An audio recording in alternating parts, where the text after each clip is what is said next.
Assalamualaikum warahmatullahi wabarakatuh.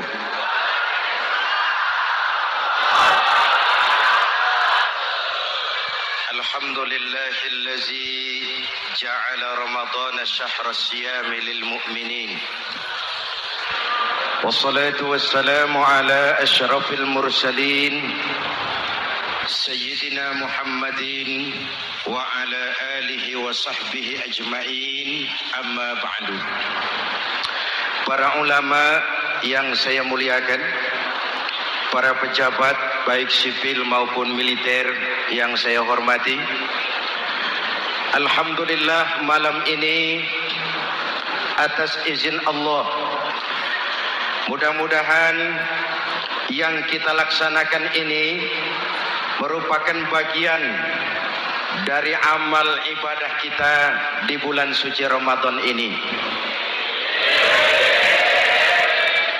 Hadirin, reformasi terbesar adalah reformasi yang dilakukan oleh baginda Nabi besar Muhammad sallallahu alaihi wasallam.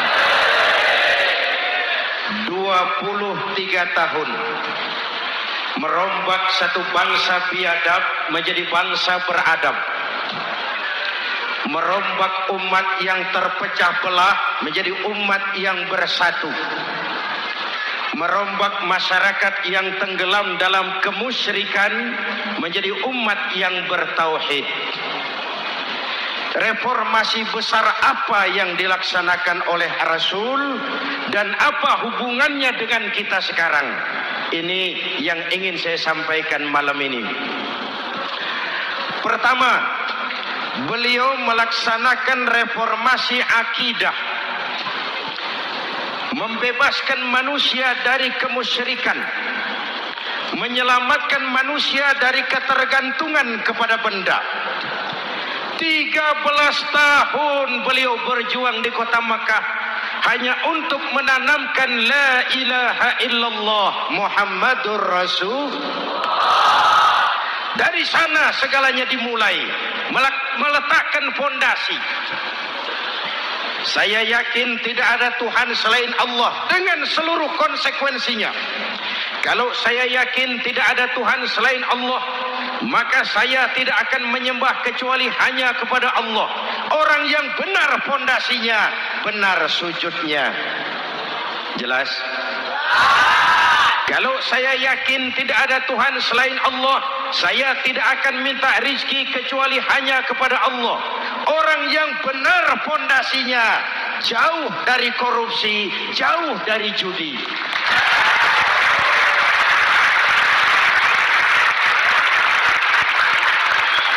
Kalau saya yakin tidak ada Tuhan selain Allah, saya tidak akan menggantungkan hidup kecuali hanya kepada Allah. Saya tidak akan melarikan persoalan kecuali hanya kepada Allah. Saya tidak akan pernah takut kecuali hanya kepada Allah. Saya tidak akan minta tolong kecuali hanya kepada Allah.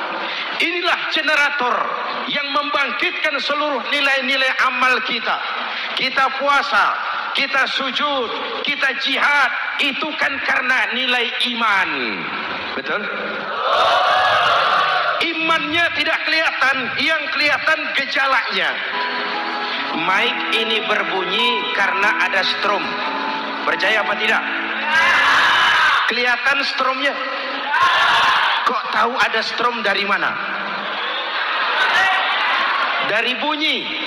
Ada suaranya itu, ada stromnya. Kenapa? Bunyi. Lampu menyala karena ada strom. Kipas angin berputar karena ada strom. Betul? Jadi kalau ada strom bunyi dong. Kalau ada strom lampunya nyala dong. Kalau ada strom kipas anginnya muter dong. Artinya apa? Kalau ada iman sujud dong. Kalau ada iman jihad. Udah dangdong.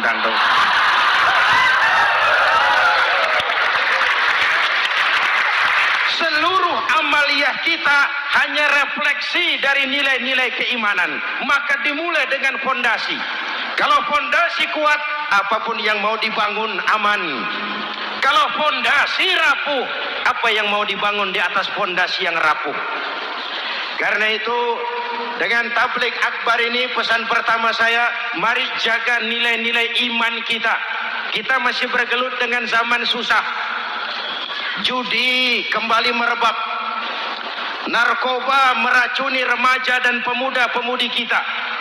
Padahal dua-duanya sumber segala macam kemaksiatan. Judi mendidik orang jadi malas. Dan sejarah belum pernah mencatat ada orang jadi kaya karena judi. Yang bangkrut, yang kere, yang melarat banyak.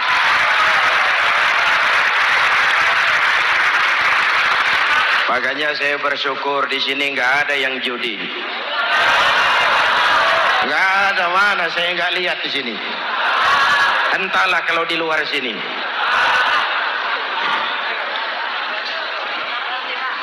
Judi itu penyakit, kalahnya bikin penasaran, menangnya bikin ketagihan. Itulah penyakitnya. Makanya lebih baik makan singkong betulan daripada makan roti mimpi. Ayo, makan singkong betulan, makan roti mimpi. Lebih baik mana? Lebih baik makan roti betulan, Mas. Maksud saya uang 4-5 ribu rupiah itu daripada belikan togel, daripada dibelikan pakong, daripada dibelikan macam-macam undian judi, lebih baik dibelikan beras, makan sama-sama. Hadirin yang saya hormati, karena iman kita hidup, untuk iman kita berjuang, dalam iman kita ingin kembali menghadap Allah Subhanahu. Dahulu pun orang-orang tua kita berjuang memerdekakan negeri tercinta ini. Apa faktor penggerak utamanya? Iman. Imanlah yang mengajarkan orang-orang tua kita, hubbul watan minal iman. Cinta tanah air bagian daripada iman. Lah, tanah air kita kan bukan Aljazair. Tanah air kita bukan Palestina. Tanah air kita bukan Mesir. Tanah air kita mencintai Indonesia bagian daripada iman. Yang datang menjajah kebetulan kafir. Nah ini, bertemulah cinta tanah air dengan semangat jihad yang diajarkan agama. Lalu bangkitlah para ulama, bangkitlah para kiai, bangkitlah para santri, berjuang memerdekakan negara tercinta ini. Saya tanya lagi, orang-orang tua kita dahulu berjuang melawan penjajah, senjatanya apa? Bambu runcing. Jenderal mana mau taruhan bambu runcing merdeka melawan tank? Bambu runcing merdeka melawan meriam. Bambu runcing merdeka melawan tentara-tentara profesional yang terlatih dengan baik. Menurut logika tidak mungkin. Menurut kebiasaan tidak bisa. Menurut rasio impossible. Entoh nyatanya kita merdeka. Lalu para pendiri Indonesia dengan jujur mencantumkan dalam mukaddimah Undang-Undang Dasar Negara kita kalimat yang berbunyi, dengan berkat rahmat Allah yang Maha Kuasa. Ada tidak itu dalam pembukaan Undang-Undang Dasar? Ada apa tidak? Pokoknya biar belum pernah baca, ada, gitu saja sudah. Ya, biar lancar urusan. Saya yakin kalimat ini bukan lipstick, not decoration only. Kalimat ini pengakuan moral, pengakuan batin yang sangat jujur dari para pendiri Indonesia bahwa Allah campur tangan dalam proses kemerdekaan. Kalau tidak, nggak ada ceritanya bambu runcing merdeka melawan tank.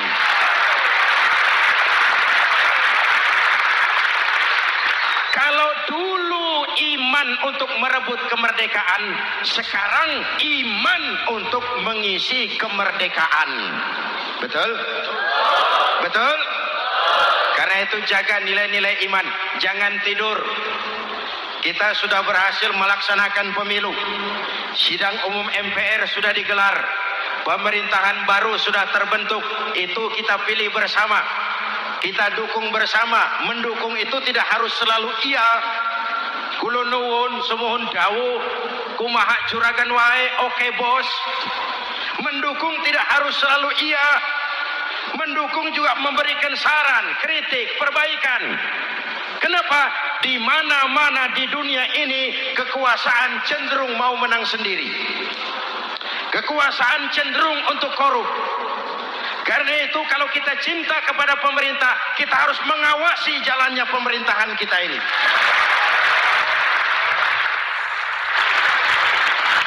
Pengalaman ketika Orde Baru berdiri, kita percaya, kita serahkan penuh, lalu kita tidur.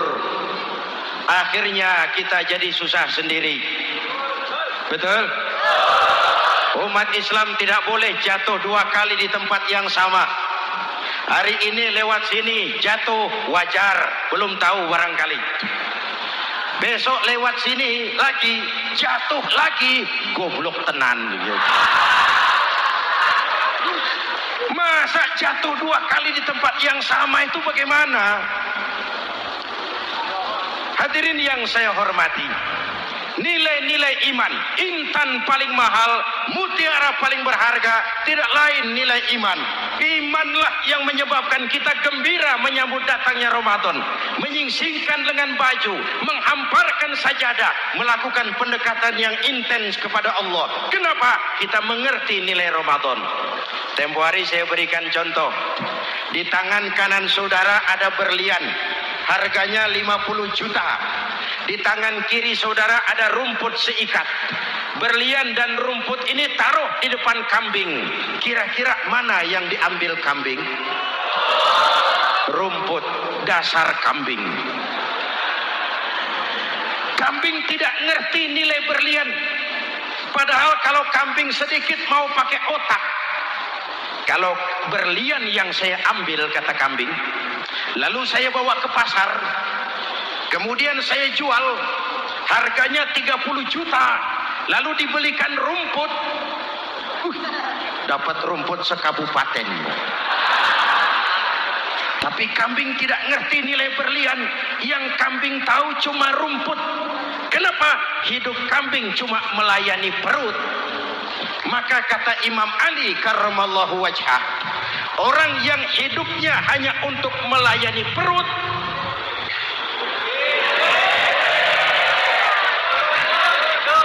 saudara yang ngomong ya, tanggung jawab. Saya kan cuma mulai, kenapa diterusin?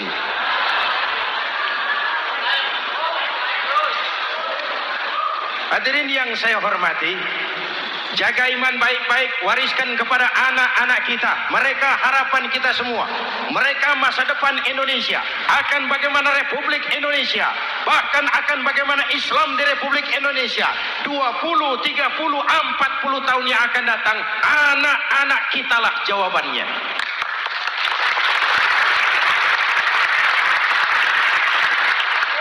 Mereka mau jadi apa? Persilahkan, asal iman merupakan landasan hidupnya. Anak-anak kita boleh jadi jenderal, asal jenderal beriman. Boleh jadi pejabat, pejabat beriman. Jadi pengusaha, pengusaha beriman. Kalau iman landasannya aman. Jadi pengusaha, pengusaha beriman, insya Allah timbangannya tidak curang. Ekonomi lancar, masyarakat tenang. Jadi petani, petani beriman, insya Allah tidak menggarap tanah yang bukan miliknya.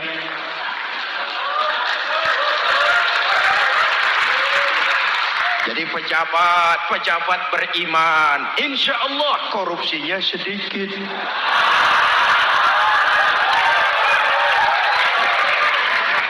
Jadi jenderal beriman, insya Allah berjuangnya bersama ulama, bukan nangkepi ulama.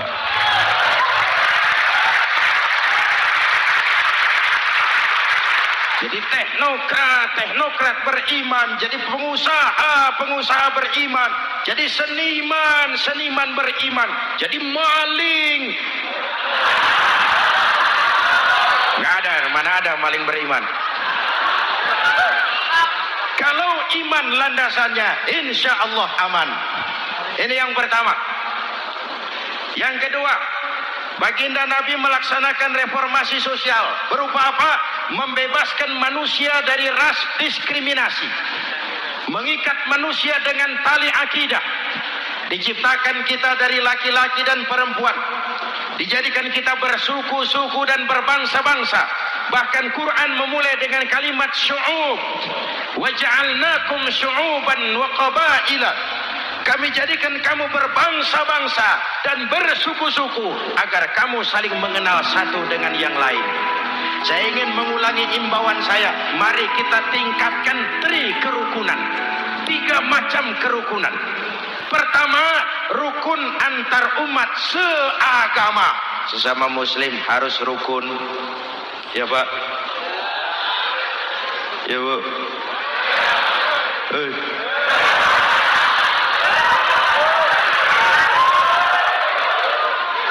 Malam ini saya tidak merasa sebagai tamu di sini. Saya hanya keluarga di tengah-tengah keluarganya.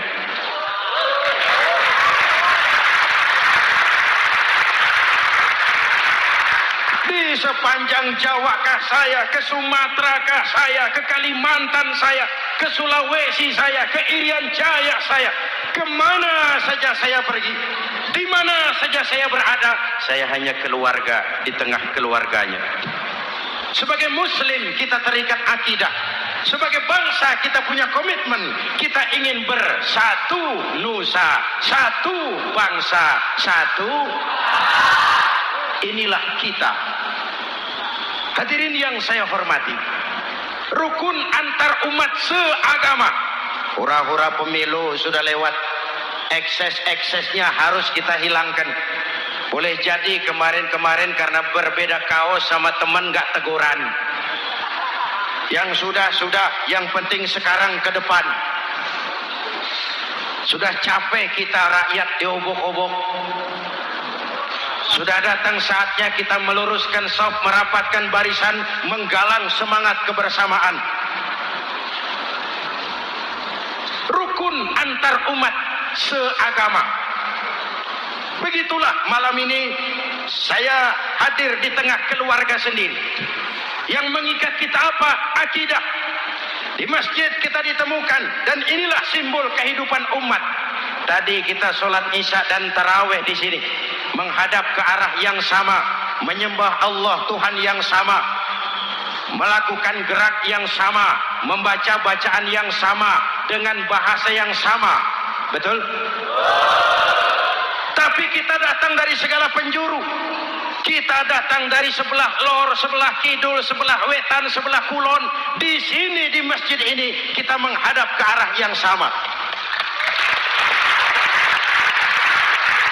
Kita yang hadir di sini boleh jadi ada yang dari Sumatera, Kalimantan, Sulawesi, Irian Jaya, tapi kita adalah Indonesia. Jelas? Jelas?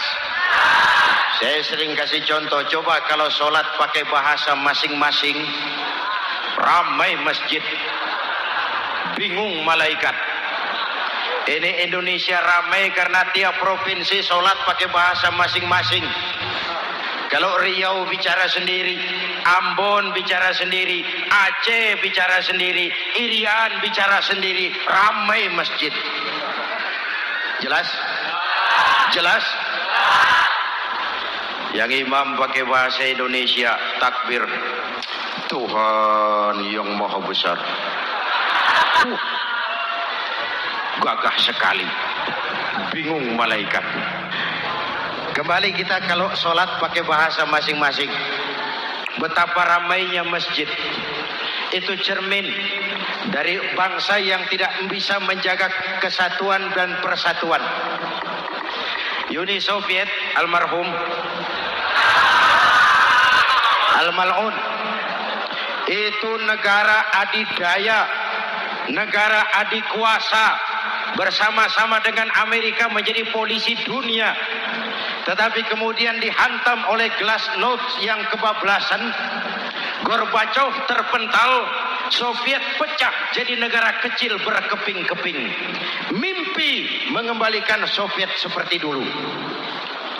Begitulah kalau kita biarkan benih-benih disintegrasi ini terus berkembang, tidak ada lem perekat, maka kita akan pecah berkeping-keping dan kita akan jadi satu bangsa yang kecil. Oleh karena itu, yang pertama, jaga kerukunan antar umat seagama. Berbeda pendapat boleh, berpecah belah jangan.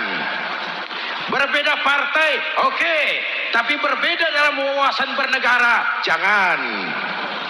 Jujur saja, saya kemarin musim pemilu itu sudah agak pesimis melihat. Batin saya menjerit, ya Allah, kenapa umat jadi begini? Kenapa umat harus terkotak-kotak?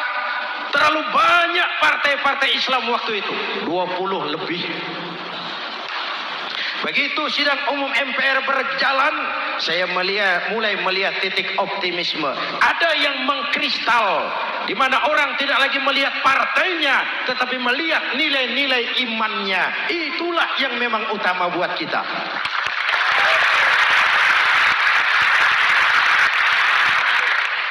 Ini yang pertama, rukun antar umat seagama.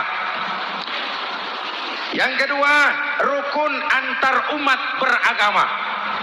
Beberapa hari yang lalu ada kejadian yang mengenaskan di Jakarta Timur, Cipayung. Peristiwa penyerbuan Yayasan Dolos. Hadirin yang saya hormati, kita tentu menyesalkan kejadian itu. Kita tidak bisa menyetujui tindakan main hakim sendiri. Kita berharap pemerintah bukan hanya bisa menangkap pelakunya, tapi juga yang tidak kalah pentingnya mengusut akar permasalahannya.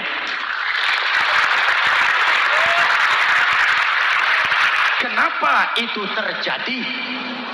Kalau cuma pelakunya yang ditangkap, akar permasalahannya tidak selesai, saya khawatir terulang lagi di tempat lain. Inilah yang terpenting, menjaga kerukunan antar umat beragama, saling menghormati, saling menghargai. Jangan melakukan kamuflase, jangan melakukan tindakan-tindakan yang rawan dan peka. Misalnya umat Islam membangun masjid di tengah perkampungan orang Kristen, padahal tidak ada Islamnya di situ. Itu bisa menimbulkan kerawanan. Atau sebaliknya, membangun gereja di tengah perkampungan umat Islam yang tidak ada Kristennya di situ. Atau sebaliknya, mereknya kegiatan sosial, mereknya kegiatan kemanusiaan, tapi isinya penyebaran agama kepada orang yang sudah beragama. Itu pun bisa menimbulkan kerawanan. Jelas? Maka yang besar jangan mau menang sendiri, yang kecil harus tahu diri. Jelas? Mari saling menghormati, mari saling menghargai dalam batas lakum dinukum. Menangkap pelakunya penting, mengusut akar permasalahannya itu pun tidak kurang pentingnya. Hadirin yang saya hormati, Islam agama toleran, baik dari prinsip ajarannya maupun dari sikap umatnya. Islam agama yang rahmatan lil. Kita punya kewajiban untuk membuktikan bahwa Islam bukan merupakan ancaman. Islam adalah alternatif. Islam adalah solusi. Islam bukan ancaman. Yang hadir di sini bukan perusuh, bukan umat biang kerok. Ini umat yang cinta damai.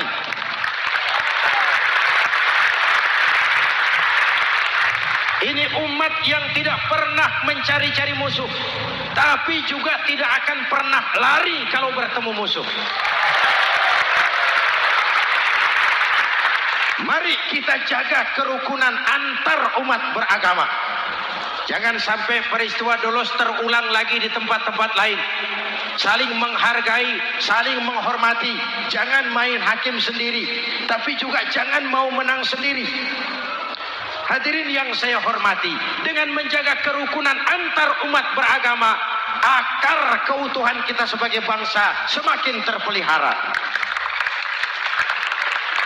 Lalu yang ketiga, rukun antar umat beragama dengan pemerintah. Tadi kita sholat di sini ada imam, ada makmum, betul? Kalau makmum siapa saja boleh, Mas. Tidak ada pemilihan makmum. Fikih itu ketat kalau sudah memilih imam. Ini makmum siapa saja. Pak, itu orang pemabuk itu, boleh jadi makmum. Suka mencuri, Pak, boleh jadi makmum. Bacaannya tidak fasih, boleh jadi makmum. Ketinggalan 1 rakaat, boleh jadi makmum. Tapi tidak tiap orang boleh jadi imam. Kenapa? Imam mau mimpin orang banyak. Kalau dia bodoh, bagaimana nasib makmumnya?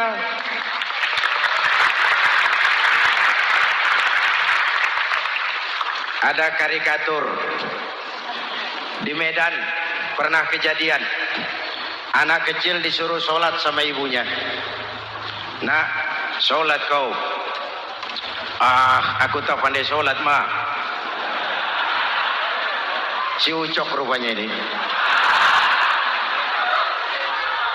Kata ibunya, sudahlah, kau ikuti saja bapakmu tuh. Apa yang bapak mau kerjakan, kau ikuti sajalah. Jadi lama, kalau ikut saja bisa laku. Berangkatlah anak ini kan, sholat di belakang bapaknya, jadi makmum. Sholat di balai bambu, tidak pakai tikar. Bangun sujud, hidung bapaknya terjepit bambu. Karena sakit dan kaget, refleks bapak ini teriak, aduh. Anak di belakang ingat pesan maknya, ikuti saja bapakmu. Si anak ini malah pakai irama. Aduh.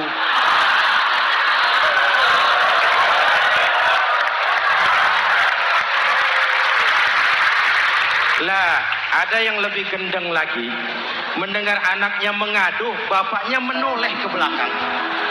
Kata bapaknya, kau kejepit juga, Cok.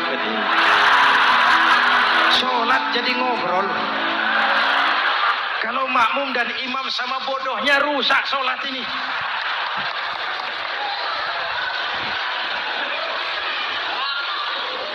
Hadirin yang saya hormati, rukun antar umat beragama dengan pemerintah. Pemerintah yang legitimate, yang dihasilkan lewat proses demokrasi. Benarnya kita dukung, salahnya kita tegur, kita kritik, kita perbaiki, kita berikan saran-saran yang baik. Sekali lagi, jangan tidur. Sudah lewat masanya. Kemarin-kemarin kita menghadapi satu masa yang penuh krusial. Sudah datang saatnya kita bersama-sama bahu-membahu mengatasi kesulitan besar yang tengah kita hadapi sekarang ini. Dengan 3 kerukunan ini, insya Allah keutuhan kita sebagai bangsa akan lebih terpelihara. Ini reformasi kedua. Dalam konteks kita sekarang menjaga semangat kebersamaan. Saya sering mempopulerkan di masyarakat kita, umat Islam bangsa Indonesia seperti 5 jari ini. Kalau kompak, apa yang tidak terpegang? Tapi kalau berpecah belah, apa yang mau dipegang? Yang ini namanya ibu jari. Umaro ini, pemerintah. Kerja apa saja kalau sudah diginikan pemerintah, lumayan. Diginikan kiamat, Mas. Legalitas. Umaro. Yang ini telunjuk, alat untuk menunjuk. Ini orang yang punya uang, orang kaya, para pengusaha, investor. Kita perlu untuk memulihkan roda perekonomian kita. Di mana-mana kalau orang sugih nunjuk, lancar urusan, Pak. Coba kita yang melarat nunjuk-nunjuk ini, nggak laku. Makanya kata orang, serba salah jadi orang susah. Tapi lebih susah jadi orang serba salah.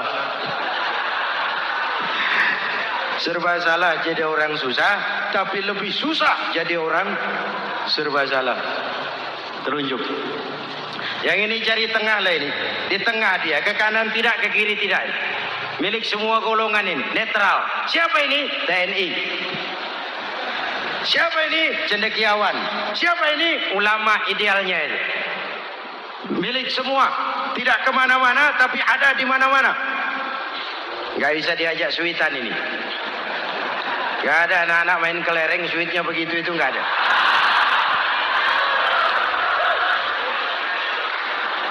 Ini jari manis.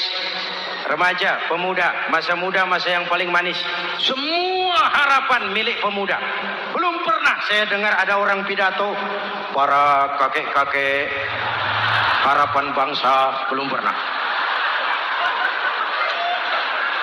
Mesti kalau sudah harapan umat, pemuda, harapan negara, pemuda, harapan agama, pemuda, harapan bangsa, pemuda, harapan pemudi. Jari manis. Yang ini kelingking, jari paling kecil ini. Ini kaum wanita ini. Perempuan. Kecil tapi mantap. Masya Allah. Ini ibu jari ini besar ini. Sweet ketemu kelingking. Kalah ibu jari ini. Di mana-mana kekuasaan sering kalah sama perempuan. Siapa yang mendorong-dorong Nabi Adam memetik pohon buah khuldi? Kelingking. Kelingking. Kelingking. Julius Caesar tunduk kepada Cleopatra. Siapa Cleopatra? Kelingking. Napoleon, singa daratan Eropa, the Lion of Europe, luas kekuasaannya, hebat tentaranya, bertekuk lutut di bawah kaki Margaret Josephine. Kelingking.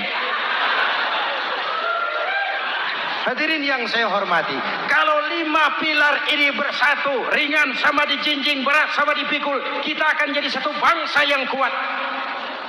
Jelas? Jelas?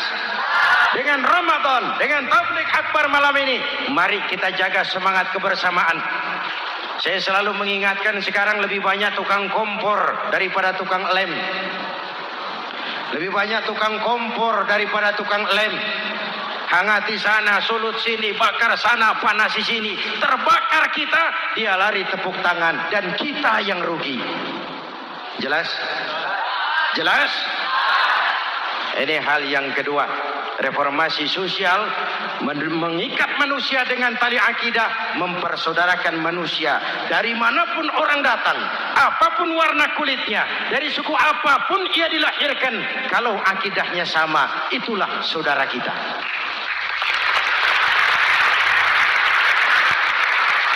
Kembangkan terus kerukunan antar umat seagama, antar umat beragama, dan antar umat beragama dengan pemerintah. Muslim bagaikan satu tubuh. Jikalau yang satu sakit, yang lain ikut merasakan sakit. Muslim bagaikan sebuah bangunan. Yang satu sama lain harus saling memperkuat. Ada yang jadi tiang, tentu. Ada yang jadi pintu, memang. Ada yang jadi genteng, iya. Tapi satu sama lain harus saling memperkuat. Tidak bisa genteng ngomong sama tiang. Kata genteng, saudara tiang, kamu sih enak. Saya setengah mati, kata genteng. Hujan kehujanan, panas kepanasan. Kadang-kadang anak-anak nakal saya dilontari batu, kata genteng. Yang jadi tiang ngomong lagi. Kata tiang, saudara genteng, jangan sembarangan kalau ngomong. Kamu kira kamu bisa nongkrong di atas? Itu gara-gara siapa, genteng? Aku yang topang dari bawah, kata tiang. Kamu jadi anggota DPR, jadi anggota MPR, jadi pejabat, kami rakyat yang angkat.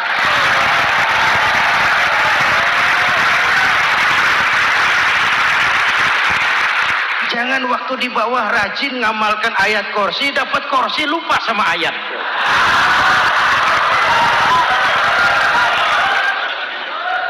Mari ringan sama kita jinjing, berat sama kita pikul, duduk ya kita sama rendah, berdiri kita sama tegak. Tidak ada warga negara kelas 1 di Republik ini. Ini reformasi kedua. Yang ketiga, reformasi menegakkan keadilan, menyelamatkan manusia dari kezaliman. Sebelum Islam datang, sebelum Rasul datang, manusia dibedakan oleh hartanya, manusia dibedakan oleh warna kulitnya, manusia dibedakan oleh keturunannya. Beliau dengan tegas mengajarkan, innallaha la yanzuru ila suwarikum wala ila amwalikum walakin yanzuru ila qulubikum wa a'malikum. Allah tidak melihat potonganmu, Allah tidak melihat hartamu. Yang Allah lihat itu hatimu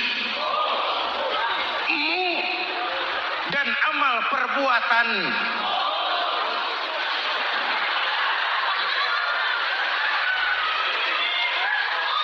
Perjuangan menegakkan keadilan. Hadirin yang saya hormati, itulah yang menyebabkan reformasi kita menggelinding. Menuntut keadilan, baik keadilan di bidang politik, keadilan di bidang ekonomi, keadilan di bidang hukum. Nabi pernah mengingatkan, hakim, kata Nabi, itu ada 3 macam. Al-qudatu salasatun. Hakim ada 3 macam. 1 di surga, 2 di neraka. Hadirin yang saya hormati, siapa yang hakim ke surga itu? Ada hakim yang tahu tentang kebenaran, lalu siap melaksanakan kebenaran itu, menghukum dengan kebenaran apapun resikonya, walaupun dimusuhi atasannya, walaupun bertentangan dengan nuraninya, karena itu orang yang dia sukai, tapi dia tetap melaksanakan hukum. Hakim yang mengerti tentang kebenaran sesuatu, lalu melaksanakan hukum dengan kebenaran itu yang akan sampai ke surga.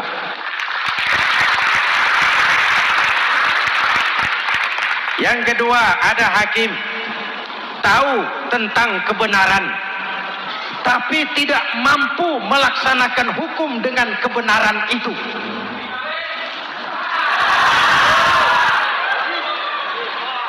Tahu sesuatu itu benar, tetapi tidak punya nurani untuk membela kebenaran. Mengetahui kebenaran, tapi tidak berdaya untuk memperjuangkan kebenaran. Akhirnya hukum dikebiri. Yang salah jadi benar, yang benar jadi salah. Itulah realita yang kita rasakan selama ini. Yang baca Quran dengan suara merdu dapat piala. Yang mengamalkan Quran dengan konsekuen dapat penjara. Yang berteriak-teriak menegakkan keadilan dianggap aneh. Yang korupsi habis-habisan hidup terhormat.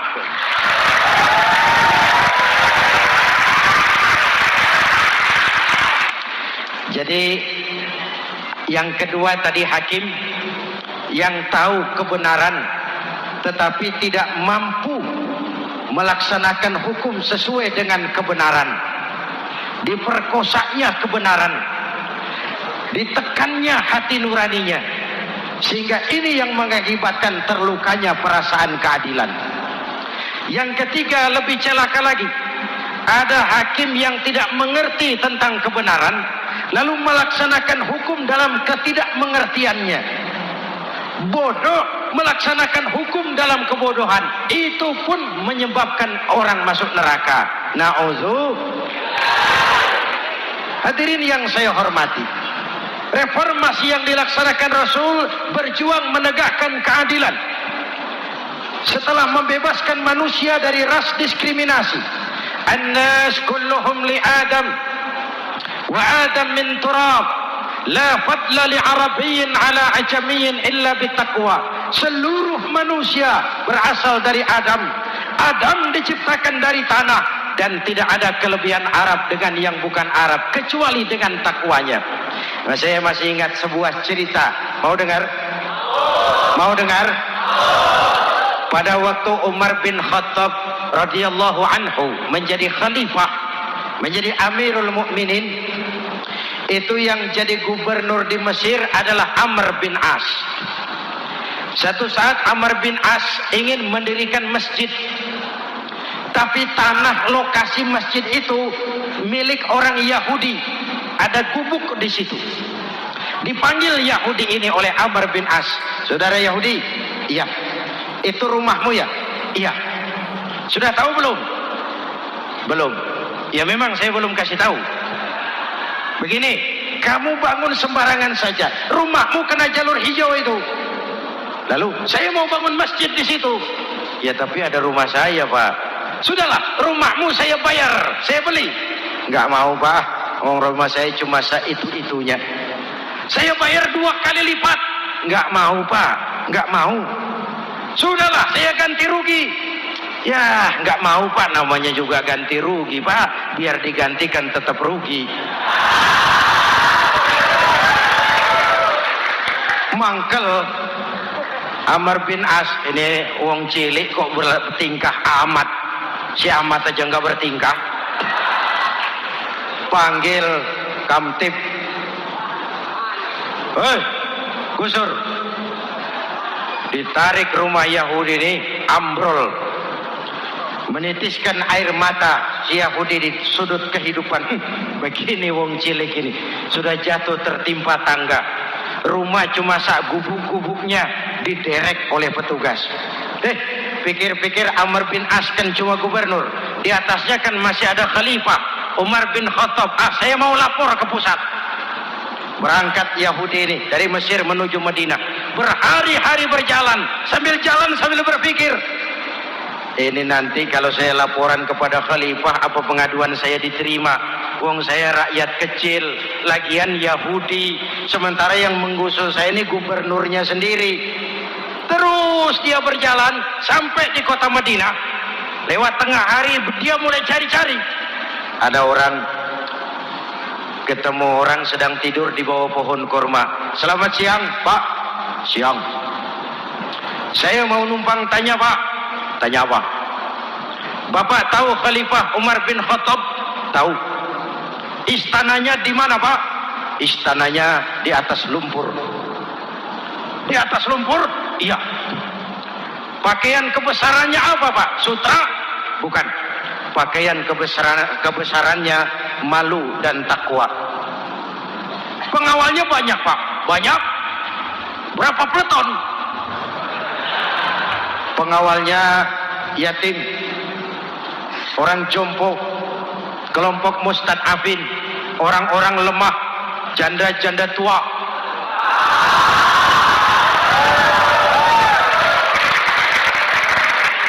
Itu pengawalnya. Pakaian kebesarannya malu dan takwa. Pengawalnya orang-orang lemah, tidak berdaya. Kok begitu, Pak? Begitulah Umar bin Khattab. Orangnya sekarang di mana, Pak? Di depan kamu. Jadi Bapak, iya. Bapak, iya. Saya Umar. Ada apa, Mas? Oh, yang datang dari Semarang waktu itu. Gini loh, Pak, saya mau menuntut keadilan.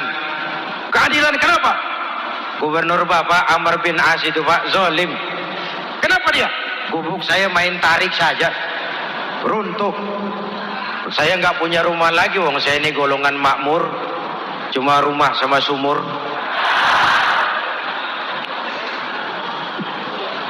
Lalu untuk apa? Katanya dia mau bangun masjid di situ, Pak. Dipaksanya rumah kamu ditarik sampai runtuh. Iya. Yahudi? Ya, Pak. Itu ada tempat sampah ya. Betul, Pak. Di situ banyak tulang unta. Coba kau cari satu tulang unta bawa ke sini. Bingung Yahudi. Pak, saya jauh-jauh dari Mesir ke sini ini mau cari keadilan. Kalau tulang unta di Mesir juga banyak, Pak. Sudahlah, kau ambil saja tulang itu. Berangkat Yahudi penuh tanda tanya, ambil sebuah tulang unta, diberikan kepada Khalifah Umar bin Khattab. Tulang ini diambil, Umar hunus pedangnya, dengan ujung pedang dibuat garis lurus di atas tulang unta itu. Rat. Selesai. Yahudi, iya Pak, sekarang kau kembali ke Mesir, serahkan tulang ini kepada Umar bin Amr bin As. Makin bingung Yahudi. Jauh-jauh datang kemari kira mau dapat keadilan, cuma dapat tulang. Ya sudahlah, namanya wong cilik, berangkat dia pulang ke Mesir. Berhari-hari sampai di Mesir. Pak Gubernur, ya lapor. Ada apa Yahudi? Saya dari pusat. Loh, kamu dari Madinah? Iya Pak. Ngapain sih kamu ke sana-sana? Nuntut keadilan. Kamu bertemu Khalifah? Ketemu Pak. Terus? Tulang.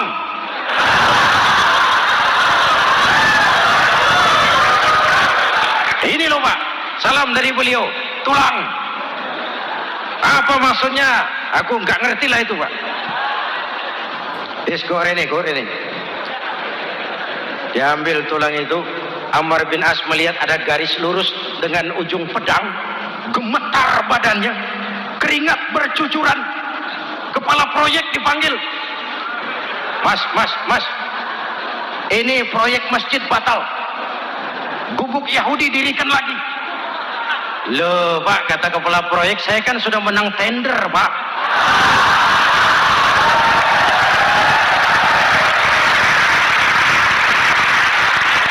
Wes, gak ada urusan, sampean mau menang mau kalah tender, proyek batal.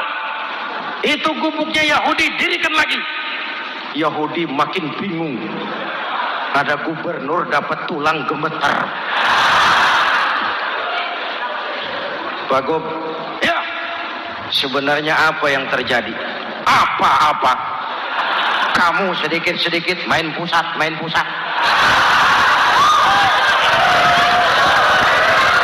Yang ngomong dulu toh.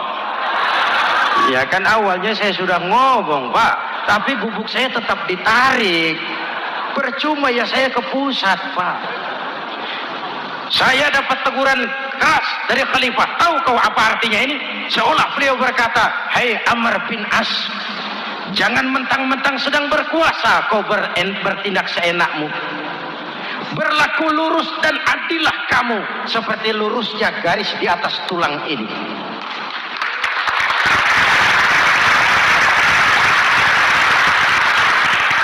Kalau kau tidak lurus, kalau kau tidak berlaku adil, aku yang akan meluruskanmu dengan pedangku. Itu bahasa simbolik. Siapa yang gak gemetar? Kamu. Pusat. Wedus. Ya ini nek coro kita. Oh Pak, kalau begitu Islam adil ya Pak? Adil. Jadi saya menang Pak. Menang kamu. Padahal saya Yahudi. Tapi menang ya. Menang. Pak, sudahlah kalau begitu Pak. Bagaimana? Itu gubuk saya ambil saja Pak. Tanah-tanahnya sah, gubuk-gubuknya Bapak ambil. Silahkan kalau mau dibangun masjid. Tidak cuma sekadar itu Pak. Mulai hari ini Bapak dengarkan. Asyhadu an la ilaha illallah wa asyhadu anna Muhammadar Rasulullah.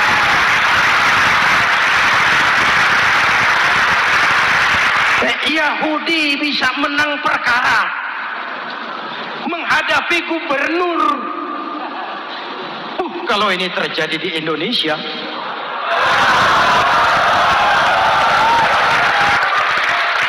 amin. Oke, lalu siapa pemimpin adil itu? Setiap kita kan pemimpin. Presiden, pemimpin di negaranya. Gubernur, pemimpin di provinsinya. Bupati, pemimpin di kabupatennya.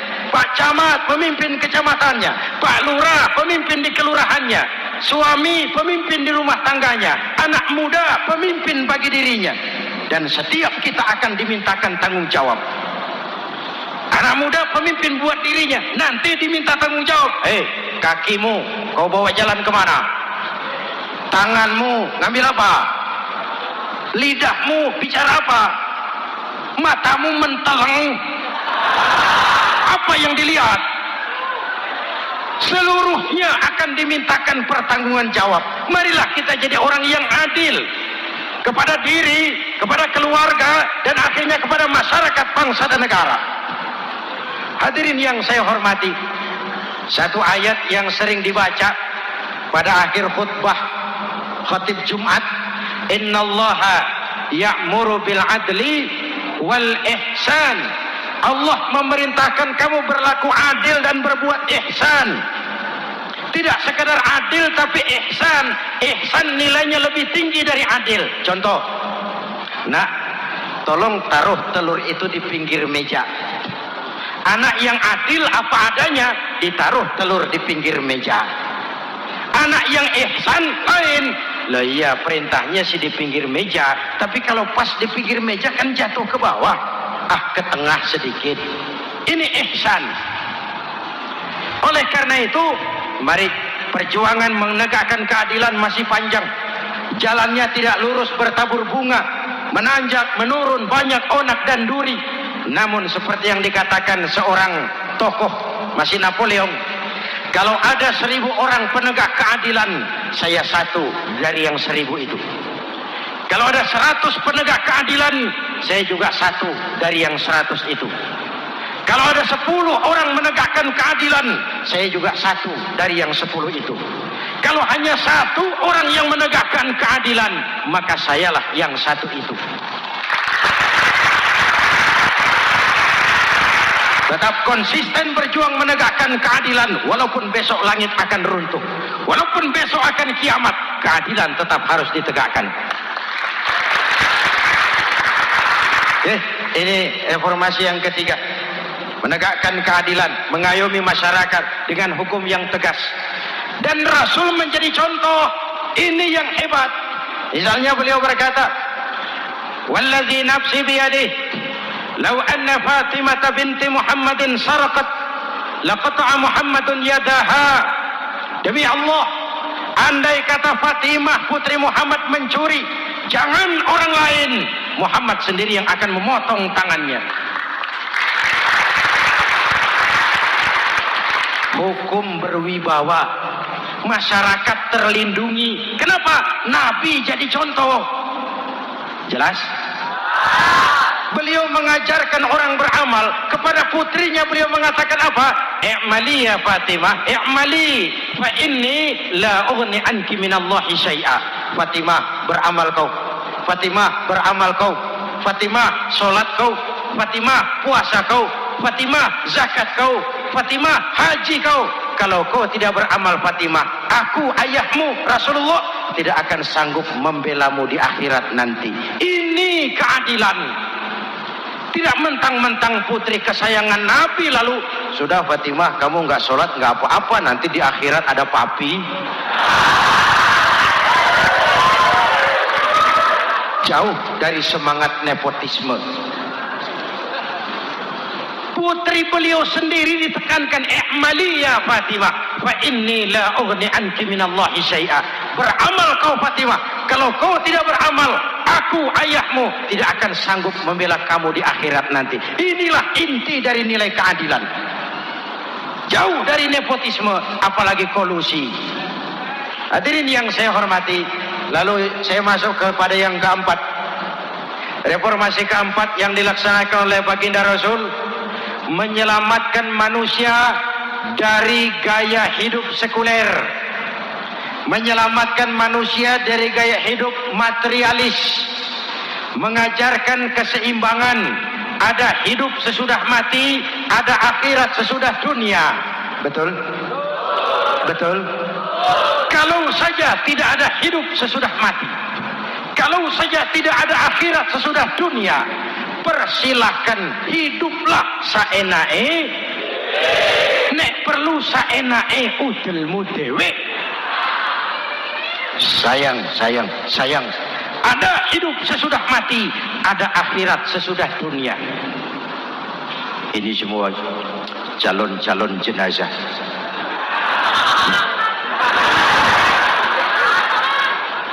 Calon lurah belum tentu jadi lurah.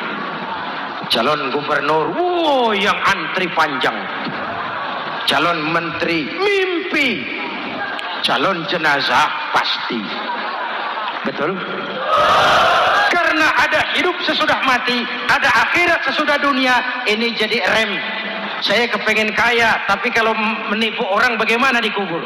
Saya kepengen naik pangkat, tapi kalau memfitnah orang bagaimana di akhirat? Melahirkan disiplin. Tujuan keyakinan akhirat mewarnai cara kita hidup di dunia. Hadirin, mari kita berdoa. Semoga semua yang hadir di sini dikuatkan iman dan Islam, dikokohkan kesatuan dan persatuan, dimurahkan rezeki untuk meningkatkan ibadah. Al-Fatihah. Bismillahirrahmanirrahim. Alhamdulillahirabbil alamin. Arrahmanir rahim. Maliki yaumiddin. Iyyaka na'budu wa iyyaka nasta'in. Ihdinas siratal mustaqim. Siratal ladzina an'amta 'alaihim ghairil maghdubi 'alaihim waladdallin. Amin. Nanti di akhir doa sama-sama kita kumandangkan kalimat tauhid. Bismillahirrahmanirrahim. Amin. Alhamdulillahirabbil alamin. Allahumma salli wa sallim mubarak ala sayyidina Muhammadin wa ala alihi wa sahbihi ajma'in. Allahumma rabbana taqabbal minna salatana wa siyamana wa qiyamana wa takhashu'ana wa ta'abbudana wa tammim taksirana ya arhamar rahimin. Allahumma ja'alna minas su'ada'il maqbulin wa la taj'alna minal ashqiya'il mardudin. Ya Allah, dengan sepenuh perasaan dan pengharapan, dengan segala kerendahan dan kelemahan, kami bermohon kehadirat-Mu. Tautkan hati kami bangsa Indonesia, satukan langkah kami untuk menata hari esok yang lebih baik. Karuniakan kami pemimpin-pemimpin yang takut kepadamu dan sayang kepada kami. Berikan mereka kekuatan zahir dan batin untuk membawa kami rakyat dan bangsa Indonesia keluar dari kesulitan besar ini menuju masyarakat yang adil dalam kemakmuran dan makmur dalam keadilan di bawah naungan ridha-Mu. Ya Allah, selamatkan kami dari perpecahan, selamatkan kami dari pertikaian, selamatkan kami dari bahaya kemunkaran dan kezaliman.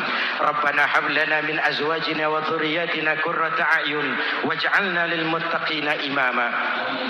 Afdalu ma qultuhu ana wan nabiyyuna min qabli. La